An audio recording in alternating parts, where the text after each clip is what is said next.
con Lautaro Serino, un colega. Ahí ya lo tengo ahí. Vamos.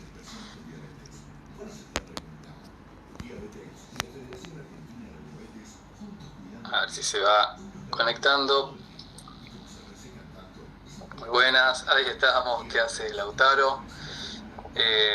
Bueno, Lautaro ya es muy conocido acá en nuestro ámbito, miembro del grupo de terapia manual desde los inicios. Está especializado, bueno, tiene una larga trayectoria de formación profesional, tanto acá como en el exterior. Una de sus especialidades es el método GDS, pero además tiene una amplia formación en un montón de otras áreas que tienen que ver no solamente con la terapia manual, sino con todo lo que es la neurociencia. Bueno, acá te estaba esperando. Vamos a lo importante en esto. Te estaba esperando, como te dije, para destaparla, ¿sí? Escuchaste el sonidito y así vamos a poder darle inicio a la charla, como dijimos, que es, de hecho, es una de las claves, una de las características de nuestro grupo de GTM, que siempre estamos entre copas. Siempre estamos un poquito regados. Totalmente. Así Salud, que, Dani. Totalmente. Yo salud, Lau. Lo descorché hace un ratito y lo estoy aireando. Salud. Bien, como corresponde. Yo lo voy a airear un poquitito por ahora y ya enseguida. Bueno. Cuántas cosas para hablar, pero en este caso nos convoca un punto de inicio en particular, que es hablar de la postura. Pará, ¿sí? una pequeña aclaración. Lo de gran experiencia en neurociencia, no. Me interesa, lo pienso, lo tomo, es algo que es uno de los temas que más me interesan, entre otros, pero no soy un especialista, ni muchísimo menos, pero sí viene a cuento a pensar hoy en la neurociencia, pensarla como un aprendizaje, ¿no? Como la capacidad de aprender que tenemos. No me gusta, ya ni me gusta hablar ni de cerebro ni de cuerpo, porque me parece que es lo mismo. El cuerpo y el cerebro es parte de uno. La neurociencia vino a aclararnos eso, y viene ya hablado hace más de 4.000 años, desde la visión de los chinos. Ya empezamos a hablar de cualquier cosa, con un libro muy particular, muy interesante, que es el I Ching, que es el libro de las mutaciones, que es el perpetuo tránsito hacia algo. Nos estamos moviendo hacia algo. Y hoy es un día muy importante. Me acerco porque no veo. Y hoy es un día importante porque es el solsticio de invierno y el solsticio de verano, y cambia algo muy importante con respecto a los astros. Entonces, en este momento de cambios estructurales tan fuertes que estamos viviendo, me parece que pensar desde la neurociencia, desde donde sea, el movimiento y hacia dónde nos estamos moviendo, incluso con la kinesiología, me parece clave. Yo sé que vos, Dani, sos una persona que también estás en esta... Ayer hice un vivo y me toco mucho la barba, porque me dejé la barba y me toco la barba y hago así y me toco los bigotes. Y son tics que me tengo que sacar. Y es ver hacia dónde... Porque si no te vas a llevar el virus a la boca. Sí, sí, lo pienso todos los días, digo, las cerdas, el vello facial está haciendo de cubreboca, porque no me gusta hablar de tapaboca, me gusta hablar de cubreboca, porque el tapaboca es tapar, y eso es prohibir la palabra. Nada es casual, nada es casual, amigo. Nada es casual. Me parece interesante pensarlo como cubreboca. El cubre nos está protegiendo y está protegiendo al otro. Entonces, lo de tapaboca es una de las cosas que me parece que hay que cambiar la palabra. Bueno, qué sé yo. Bueno, sí, hago GDS. Bueno, hablabas del solsticio, ¿sí? De por qué es tan importante este momento de cambios. Sí. En el cual, bueno, digamos que podemos entenderlo también desde nuestra profesión, digamos, como para aprovecharlo, ¿sí?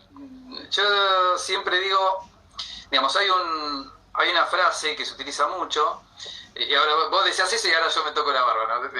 Me copio de lo que vos estabas diciendo recién.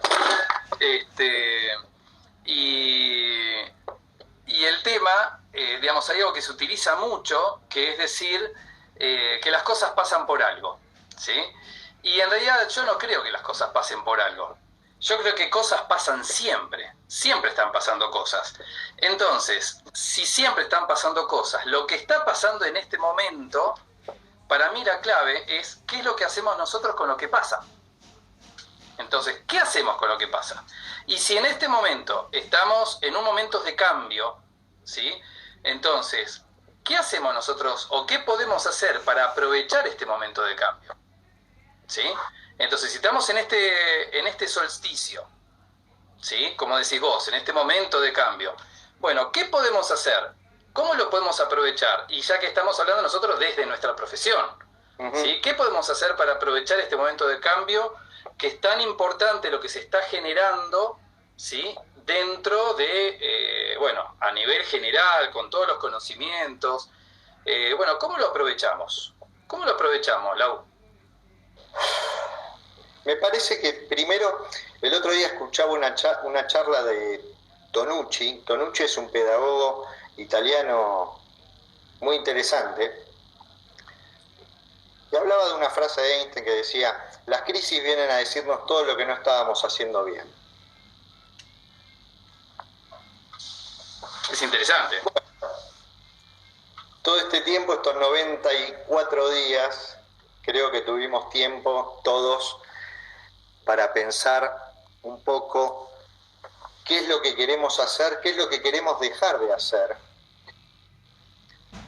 Y pensando en la kinesiología, hay muchas cosas que me parecen súper interesantes que están pasando con respecto a la terapia manual, con respecto al movimiento, con respecto a la visión, a visiones globales que tenemos de la búsqueda de la globalidad, ¿no? De hacer algo más integrativo.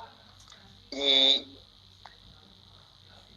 se está hablando también mucho del aspecto biopsicosocial de la persona, como eso ya es evidente que el aspecto social y emocional influye en nuestro cuerpo y termina produciendo los dolores, los síntomas.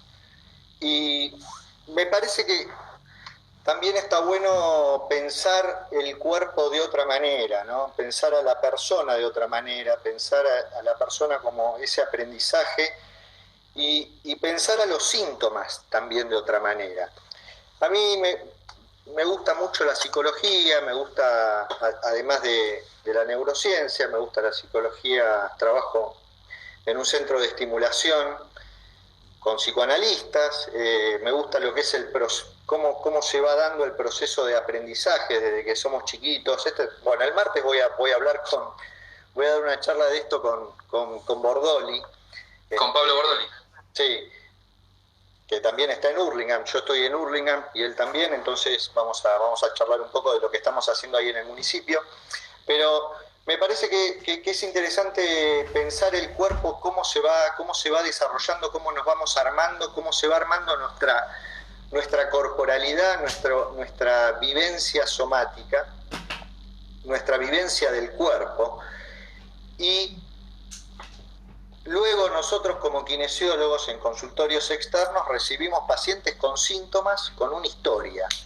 Y bueno, la idea para mí, hace muchísimo tiempo, que es por donde voy con este aprendizaje, donde voy sumando cosas, donde voy generando una metodología. Me parece que cada kinesiólogo va generando su metodología de trabajo a partir de ir aprendiendo distintos métodos de otras personas, de otros autores, y los va mezclando y va generando una forma de ver el cuerpo y una forma de trabajar. Y lo que es evidente, después de todos los live que vimos, de todas las visiones osteopáticas, de movimiento, de postura, de lo que quieras, de terapias y más internas, todo funciona.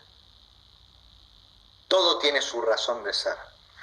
La pregunta es cómo utilizamos todas esas herramientas que vamos adquiriendo. Algunas, yo tengo algunas, vos tenés otras, y los chicos del grupo de terapia manual tienen otras, y en el fondo todos queremos lo mismo: que el dolor cese, absolutamente, que la gente se vaya mejor, y cada maestro tiene su librito. Y volviendo a la pregunta de que somos sujetos. Es que el tema es que exactamente, todos somos sujetos, entonces todo es subjetivo. Y las personas que vienen son subjetivas. Claro, y de eso se trata. Me parece que hay una parte que tiene que ver con el empoderar al paciente. Darle armas, darle herramientas. Yo esto es algo que pienso y que hago hace muchísimos años, desde hacer trabajo, desde el trabajo corporal. Enseñarle al paciente que entienda cómo están actuando esos síntomas, en qué momento se producen, relacionarlos con la historia, con estas vivencias, con estos estrés, pero desde el método GDS, si nos metemos ya en tema, hablamos de algo que por ahí en alguna charla que hicimos con Martín Olea o con Renata, hablábamos de algo que plantea el método GDS, que es el terreno predispuesto. Y el terreno predispuesto es nuestra fachada, nuestra forma, nuestra historia, nuestra postura, si querés, ¿no? Ahora, ¿cómo nosotros como kinesiólogos nos paramos delante de eso? ¿Y qué es lo que a mí me gusta pensar? ¿Qué es lo que nosotros queremos? O esa es una duda que le transmito a los kinesiólogos. ¿Qué es lo que buscamos con esto de la postura, de evaluar la postura? ¿Para qué? Digo, Claro. ¿qué significa evaluar la postura o intentar cambiar la postura o hablarle a la gente de las posturas que utilizan durante X cantidad de horas delante de la computadora? Yo sé que es medio disruptivo y que a veces puede generarles ruido, porque incluso la kinefilaxia, la prevención, no es la misma la prevención, Dani, para vos que para mí. No. Obvio. Para nada. Obvio. Este es uno de los grandes problemas, que nosotros fuimos educados desde algo tan estructural como la anatomía y la biomecánica, pero no aplicada al entender el cómo se producen patologías, sino de una manera muy estructural, y donde la postura, cuando a mí me la enseñaron, era algo totalmente estructurada, y donde somos sujetos. Entonces ahí es donde viene esto que vos decís, del campo predisponente, y qué es lo que hoy, hacia dónde uno va evolucionando, que es el tema de la educación, y tomando algo que recién comentó Juan Pablo Pardo, de empoderar al paciente, que es lo que vos estás transmitiendo. O sea, esta es un poco la clave. O sea, entender que esto, ¿qué es la postura entonces? ¿Qué es lo que estamos evaluando? ¿Qué es la postura? Yo qué sé qué es la postura. La postura tiene que ver con la historia de cada paciente, es el lenguaje no verbal, tiene que ver con el inconsciente hecho acto. Brindo por eso. Es algo que es propio. Ahora, yo soy recontraestructural. Yo evalúo la postura. Ahora, ¿qué es lo que evalúo? ¿Pero para qué? Claro. Como nos decía el otro día Renata, para ver cuán lejos estoy de la fisiología. Ahora, puedo estar totalmente lejos de la fisiología y ser asintomático. Puedo sentarme todo el día sobre el sacro. Feliz. Puedo sentarme todo el día sobre el sacro, no sobre los isquiones. Y no pasa nada. Puedo estar todo el día sentado sobre los isquiones. Y acá salgo del plano. Me siento sobre los isquiones. Saliste del sacro. Y cambia la postura, pero está más alineado todo, está todo más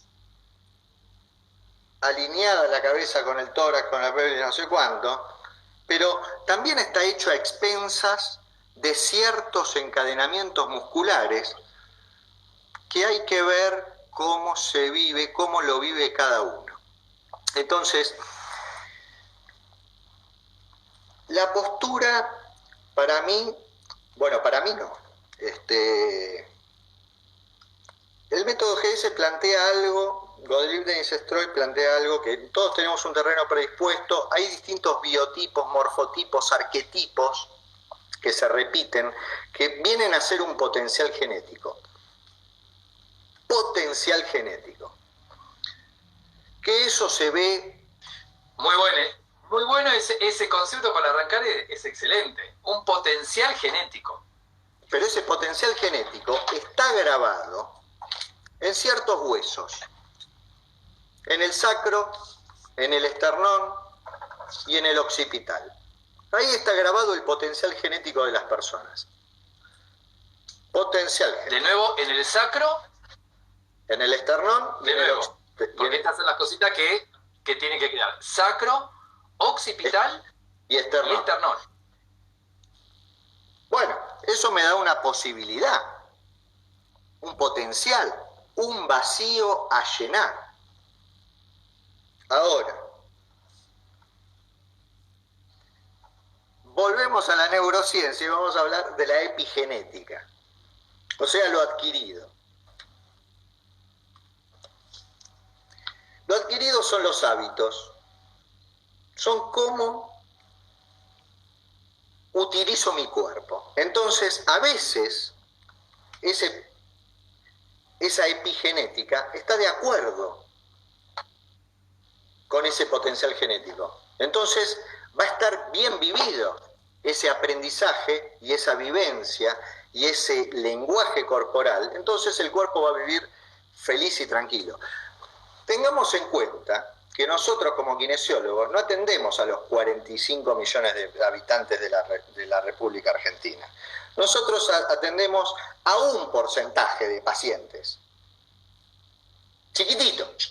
Ponele que se atienden, que fueron al kinesiólogo. ¿Cuántas veces nos pasa? Es la primera vez que vengo al kinesiólogo, te dicen. Una persona con 50 años. Sí. Entonces, ¿estuvo 50 años? Bien. O fue calmando su dolor. Entonces, a mí me gusta, ¿cómo pensamos la kinesiología? para mí no hay que endiosar absolutamente nada, no creo que seamos los magos del mundo, ni del cuerpo, ni de la rehabilitación, ni nada. Me parece que hay mucha gente que hace cosas muy piolas, muy interesantes. Hay gente que no fue nunca un kinesiólogo y fue toda la vida yoga y funciona bien. Y esto lo digo desde dentro de la Asociación Argentina de Kinesiología, siendo parte y sabiendo que después me van a pegar por algún lado. Pero estamos tomando vino y estamos en una charla. Lo que Estamos evolucionando, estamos en el solsticio, dijiste. Estamos en un momento de cambio. Permiso. Estamos entrando en calor. Para pensar. Estamos entrando en calor. Entonces, yo no creo realmente que haya ninguna terapia que sea mejor que otra. Me parece que todas son complementarias. Volvemos al tema de la postura,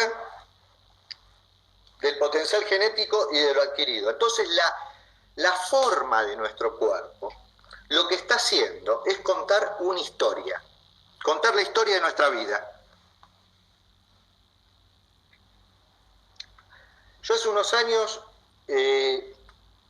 trabajando con pacientes, les decía, bueno, contá una historia, como la línea de tiempo, como nos enseñaban en el primario, cuando nos enseñaban historia con las líneas de tiempo, este presidente, no sé cuánto. Bueno, contá tu historia, con tu edad, ¿qué pasó? ¿Qué vivencias, qué recordás de tu infancia? ¿Cuáles fueron los traumas, las cosas que te hacían feliz, las cosas que te gustaba hacer? ¿Qué pasó en la adolescencia? ¿Qué pasó cuando tenías 20 y pico de años? ¿Qué pasó cuando tenías 40 años? ¿Qué pasó cuando tenías 50 años? Y en general, esa historia está llena de síntomas. Entonces nuestro cuerpo, nuestra postura, no deja de estar contando nuestra historia. Y lo que es interesante, a mí me parece muy interesante que la gente cuente su propia historia a través del cuerpo, ¿no? No solo a través de las cosas que hizo, sino a través de las vivencias. ¿Por qué? El año pasado me puse a escribir y me preguntaba por qué me interesa el cuerpo, me interesa la experiencia somática. ¿Cómo fue que yo aprendí a disfrutar del cuerpo y qué es lo que hacía? ¿Y qué es lo que hago hoy? ¿Qué tiene que ver con lo que hacía yo cuando era chiquito? Y me vino una imagen muy clara, y es que cuando tenía, ponele, 8 o 10 años, mi viejo nos llevaba a la Patagonia, en carpa, bueno, y tengo el fuego prendido al lado, y me recuerda a eso, pero recuerdo estar al borde del lago, haciendo patito.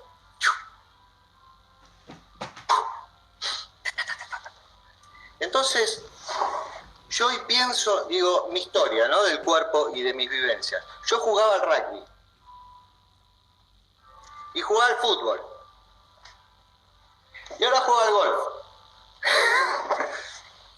Yo cuando juego al golf, cada vez con una pelota más chiquita. Sí, cuando jugaba al rugby o jugaba al fútbol y pateaba la pelota, me transportaba detrás de la pelota.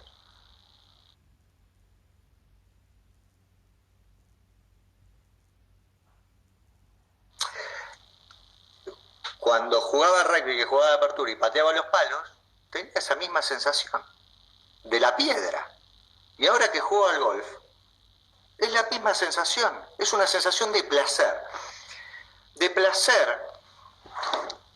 por el disfrutar y que tiene que ver con ciertos movimientos, y que en el fondo tiene que ver con algo que es el objeto de deseo.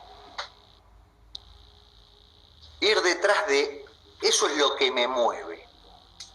¿Qué es lo que a uno lo mueve? ¿Qué es lo que mueve qué es lo que mueve a esa persona? Yo sé lo que me mueve a mí, no sé lo que te mueve a vos. Yo sé lo que me produce placer a mí. Entonces, esto de la experiencia somática me parece muy interesante porque la repetición de los gestos dinámicos, y este es un concepto del que habla GDS que me parece y que desarrolló Philippe Campignon, muy interesante, que nosotros los kinesiólogos estamos acostumbrados a pensar el cuerpo y a los músculos y a la acción muscular en la dinámica. Y la trabajamos así porque es lo que nos enseñaron y lo que hacen los profes de educación física.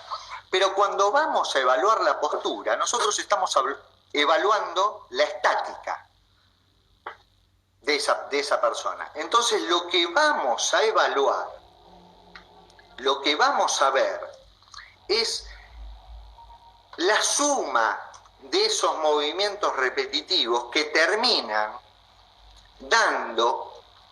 marcando una huella con un concepto que es el punto fijo para colocar el cuerpo en una posición u otra.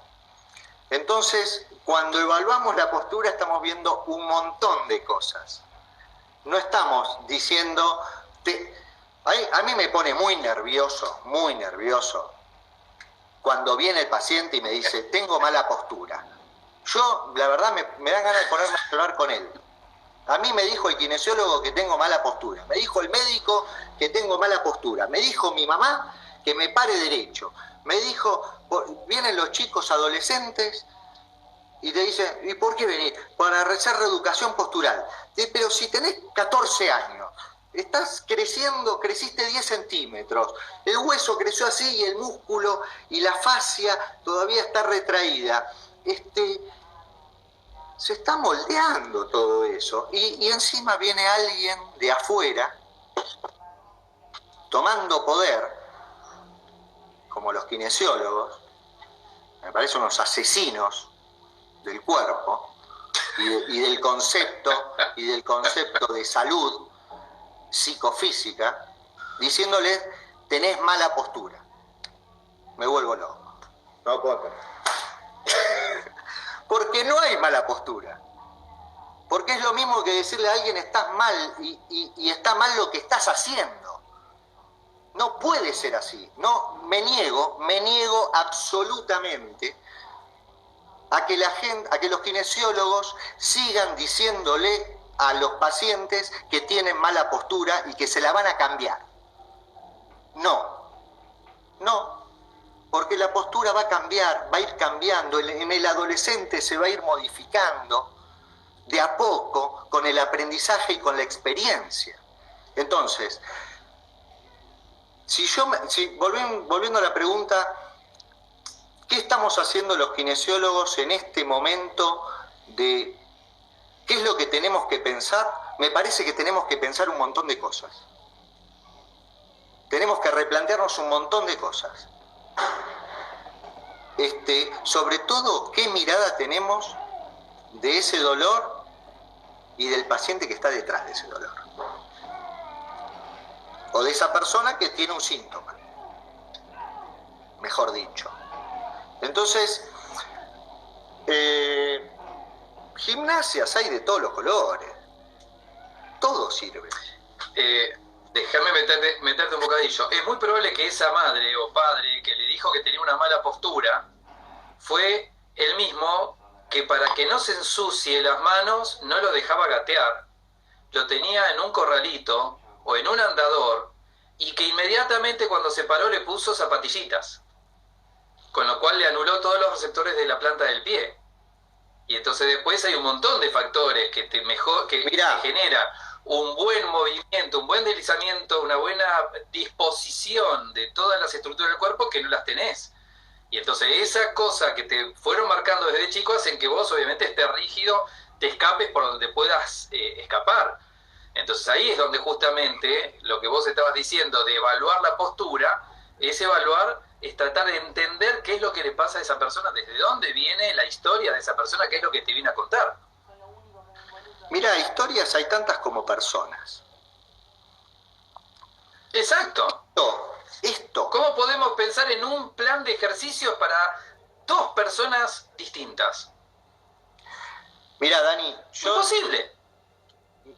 te voy a contar un ejemplo que me pasó ayer. Hoy tenía un grupo de estudio con la gente y se los conté. Me parece súper interesante y súper didáctico. Me pasó ayer mientras mi hija de 5 años estaba tomando una clase de jardín de infantes por Zoom, ¿no? Entonces le dijeron que tenía que estar con... Igual el colegio... A ver, no estoy en contra del colegio de mi hija, lo amo, me parece una maravilla. Todo. Pero fíjense el peso que tienen las palabras en estos cerebros. Volvemos a la neurociencia, al final vamos a terminar hablando de neurociencia. Y si vos sabés, dale. En estas esponjas que son nuestros cerebros que están completamente en crecimiento hasta siempre, ¿no? Pero bueno, cuando son chiquitos más todavía. Le dicen, bueno, tenés que tener distintas hojas de colores y una tijera. Ok. Mi hija tiene 5 años, va a cumplir 6, obviamente ya agarró una tijera, la domina. Y la maestra le dice, esto no es un juguete, no es Yo la escuché a la maestra y casi me vuelvo loco. ¿Cómo no es un juguete? Para un chico todo es un juego. Yo lo estaba escuchando, no daba crédito. Primero eso, ¿no? Y dice... No sabías qué hacer para no meterte. No, por supuesto no me metí. Dice, bueno, van a meter el dedo gordo de la mano derecha, entra por la tijera, y lo que van a hacer es dibujarle una carita, los padres le van a dibujar una carita en la uña.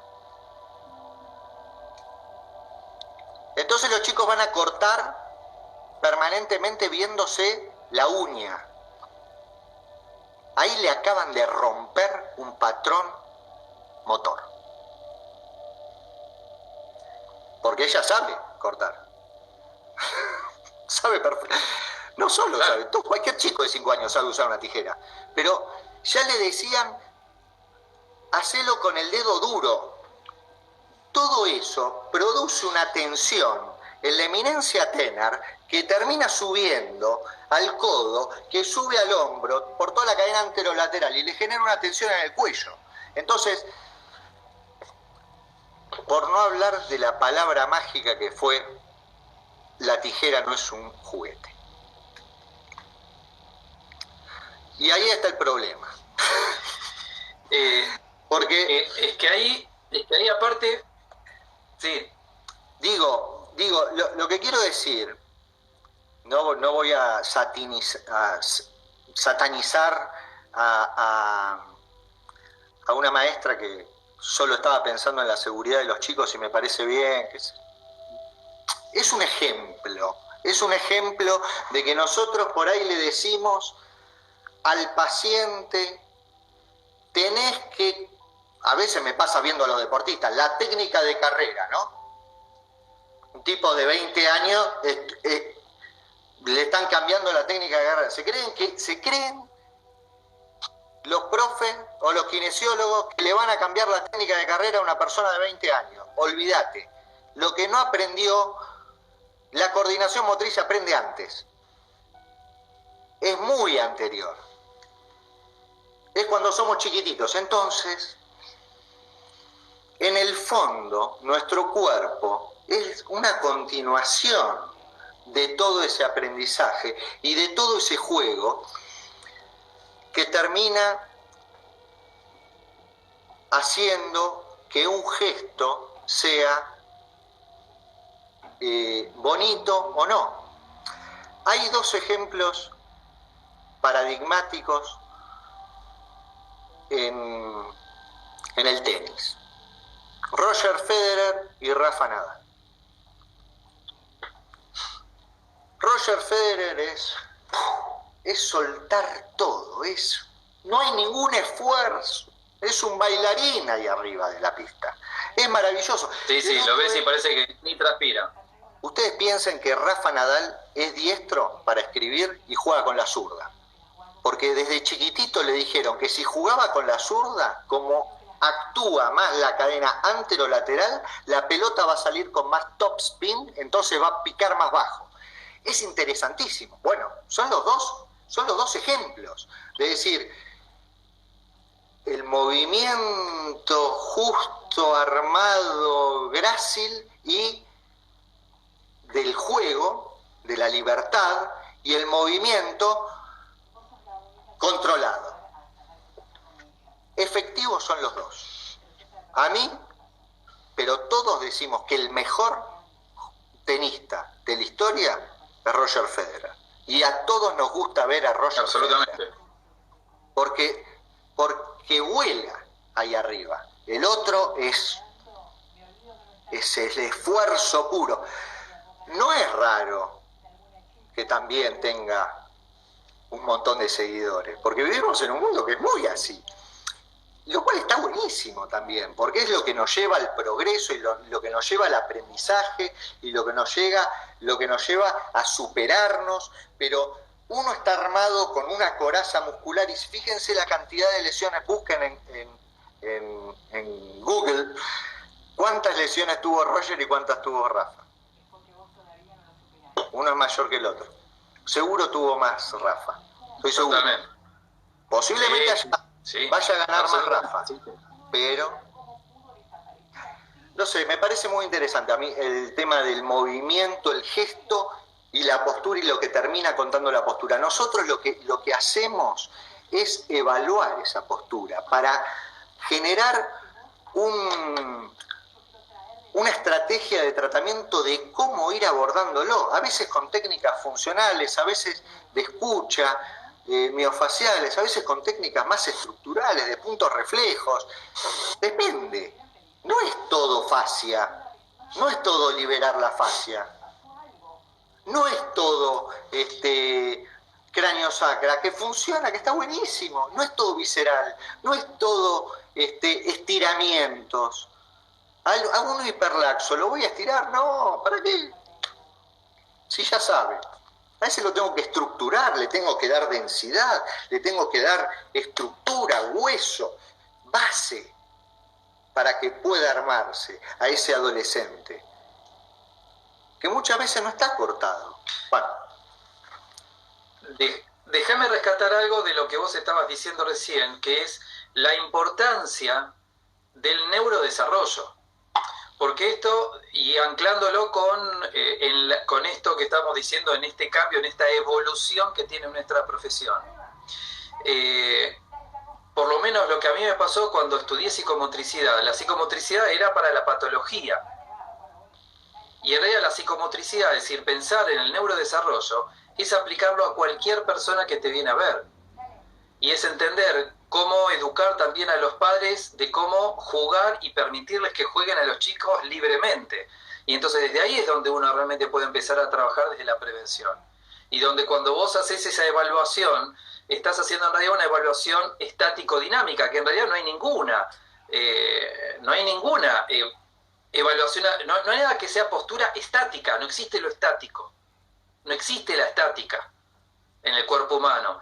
Entonces, ¿cómo vamos a hacer una evaluación meramente postural? Estática. Es estático-dinámico y ahí vemos esa libertad de movimiento que tienen esas personas que nos vienen a ver y ahí podemos empezar a entender parte de esa historia que es el motivo de consulta, es el origen del motivo de la consulta. ¿Sí? Entonces, anclando esto que vos decías, la relevancia que tiene el neurodesarrollo para nosotros como profesionales, aplicarla a todo de lo que es la interpretación de lo que le pasa a cualquier persona que nos viene a ver. Sí. Y esto del juego que vos decías, para entender. Y ahí es donde vos tenés tantas estrategias, algunas de las cuales he aprendido de vos, de qué tipo de indicaciones darle a las personas. Que dependiendo de lo que vos ves en esa persona, es qué es lo que le indicás. Mira, una vez di creo que una de las mejores indicaciones que di ahí se pregunta, porque acabo de tomarme un fondito blanco de vino. Una de las mejores indicaciones que di fue sí, una sí, acá nuestros amigos no nos dejan pasar nada. Lo dejan todo grabado ahí. Una paciente, una chica que es contadora. Estaba hasta las manos, prendía fuego, el cuello. Una PAP. 2 hijos, 30 y pico de años, 40, no sé cuántos tenía. Y venía ahí con una postura, estaba clavada. Es decir, vos evaluás posturalmente, decir, vos está bien. No hay mucho que decir, podés, siempre se encuentra algo, y quien busca encuentra. Pero, lo que pasa, nudo acá en la panza, y se sienta 8 horas sobre los isquiones, ¿no? No es que no se sienta sobre los isquiones, hacía yoga, estaba flexible, todo. Y en realidad, yo le pregunté, le digo, ¿pero vos qué te gusta hacer? Porque trabajando como contador era buenísima. Tenía 5 empresas, no sé cuánto, las llevaba de taquito. No, porque hay un jefe que me está volviendo loco. Bueno, está bien, te van a seguir volviendo loca porque tu profesión es que te vuelvan loca.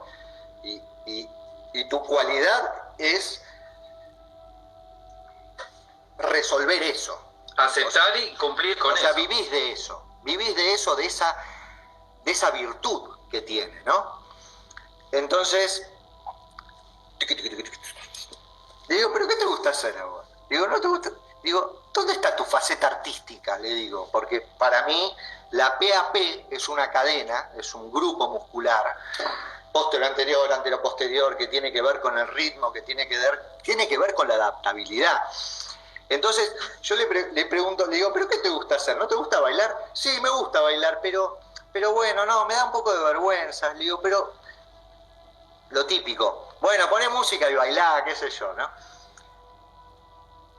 Le digo, pero otra cosa artística. Me dice, a mí cuando era chica, me lo dijo ella, me dice, a mí cuando era chica me encantaba pintar. Le digo, bueno. Entonces ella, le digo, bueno, no sé, te veo en un mes y comprate un caballete y un atril para empezar a pintar y fíjate, y nos vemos en un mes. Y ella se compró un atril, se compró no sé cuánto, se puso al lado de la computadora, está la computadora y al lado pinta un rato. Le digo, mandame una foto cuando estás pintando. Y cuando ella está pintando está así. Y cuando está así, lo que termina ocurriendo es que ocurre algo mágico. Que desde el método GDS lo que ocurre es que se acorta la cadena anterior, que los kinesiólogos, por otro lado, animales, se la pasan estirando pectorales, liberando acá, liberando. Los mecanismos de defensa están acá. Nuestras defensas están acá. Y esto en exceso puede darme un dolor acá. Entonces soltamos acá, entonces si me estoy defendiendo aumenta más el desequilibrio, pero esa es para otra charla. Ella cuando pinta enrollada, lo que está haciendo es colocar en el ápex de sifosis dorsal a una vértebra, que es una vértebra clave, de la cual hablo siempre, y los que me escucharon siempre me escuchan hablar de lo mismo, que es la 8ª vértebra dorsal. No me diga que es D8. D8. Entonces, D8, ¿por qué es tan importante? Es la pregunta. ¿Cuándo se instala D8? Esa es la pregunta que te iba a hacer. ¿Cuándo? Me la hiciste hace un rato antes de salir en vivo. Y encontré el lugar para decirlo. D8 es tan importante porque tiene que ver con la cadena anterior. Y la cadena anterior es la cadena de la afectividad. Tiene que ver con el aparato digestivo. Tiene que ver con la boca. Lo oral. La lengua es el primer músculo de la cadena anteromediana. El esófago la fibra, los suprainfraioideos, el pectoral mayor, el recto mayor del abdomen. Todos esos músculos lo que hacen es marcar una huella, y ahí es donde me parece súper interesante pensar en un concepto que es el del punto fijo.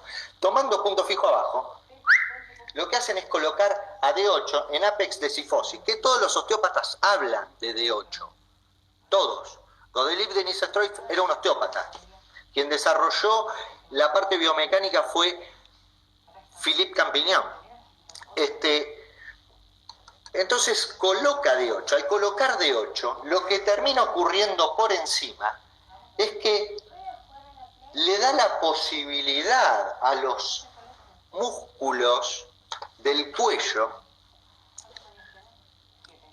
de la cadena AP, que habían perdido el ritmo, de colocar lo que es la lordosis cervical. Entonces ese cuello rectificado, cuando ocurre esto, recupera la lordosis.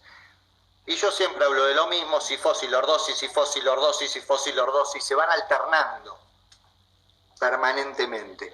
Yo no lo puedo creer cómo la kinesiología dejó de hablar de biomecánica. Dejamos de hablar de músculos, de articulaciones, de líneas de fuerza. Sí, es una tontería. Pues lo más evidente que tenemos. Es lo más fácil, lo que es mesurable, lo podemos medir. ¿Qué es lo que vamos a medir? Vamos a medir puntos anatómicos que me van a decir de qué manera está funcionando un hueso porque está traccionado por esa cadena miofacial. Entonces, la dinámica, la reclutación de ciertos músculos de la dinámica terminan colocando al cuerpo y a los huesos en una posición específica que es la estática, que sí la voy a evaluar. Y después voy a evaluar el gesto, de cómo se mueve. Entonces, el problema está en decirle, uno le puede decir al paciente, ¿cuándo te duele? Cuando me ato los cordones. Ok, bueno. Ahora la pregunta es, ¿cómo me ato los cordones? ¿Cruzo la pierna para atarme los cordones? Eso lo va a hacer con unos músculos. ¿Bajo y me ato los cordones? Eso lo va a hacer con otros músculos. ¿Flexiono la cadera para atarme los cordones? Lo va a hacer con otros músculos. Entonces, eso ya me está hablando de cuál es su lenguaje corporal, que en la evolución me va a terminar dando una forma. No sé, para mí es tan evidente todo esto que yo no puedo entender cómo nosotros vemos una persona de 60 años y le queremos enseñar a que se ate los cordones cuando lleva atándose los cordones 55 años. Cuando utiliza alpargatas, como dice Nelson, y usa alpargatas, como dice Nelson. Y usa alpargatas. Entonces, digo, ¿quién tiene razón? Lo que tengo una duda yo con respecto a esto de cómo lo vemos y cómo se ve todo lo mesurable, que tiene que ver con un pensamiento muy positivista, occidental, yanqui, la terapia manual ortopédica, después podemos hablar de eso, que todo lo basa en la evidencia, lo cual me parece bien. ¿Qué ocurre? Nos convertimos en conductistas. Yo no tengo nada en contra del cambio de hábitos. Me parece que uno va cambiando hábitos. Me parece correcto. No lo veo mal.